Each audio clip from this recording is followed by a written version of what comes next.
তুমি তো চাকরিটা পাইছো, অথচ আমার জন্য কিছুই করলা না। কি করবো তোমার জন্য? মানে আমি তো তোমার কাছে এতটুকু এক্সপেক্টই পারি আমাকে নিয়ে সব বা আমাকে দামি গিফট করবা, রাইট? করে দিলাম না। মাত্র 1400 টাকার একটা ঘড়ি। আমার স্যালারি কত? 18,000 টাকা। ঘড়ির দামটা কত? 1400। এবার একটু ভাবো তো, এই মানুষের স্যালারি 18,000, এই মানুষটা যদি 1400 টাকাতে একটা ঘড়ি দেয় কম।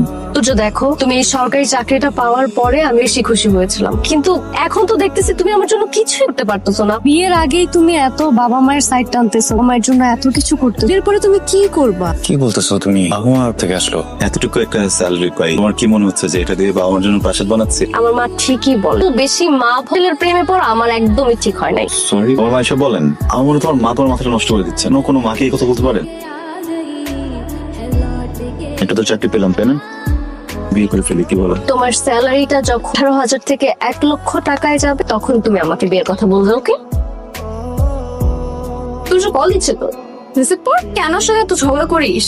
আরে ওর কলটা রিসিভ করা যাবে না, বুঝছিস না? সকালেও আমি ওর সাথে ঝগড়া করে আসছি। আমি চাই ও আমার কাছে আসবে, এসে আমাকে সরি বলবে। আর এমনিতে একটু বলদা আছে তো, একসাথে 2-3 প্রেম ম্যানেজ করতে গেলে একটু ঝগড়া করতে হয়। ম্যানেজ করাটা অনেক টাফ।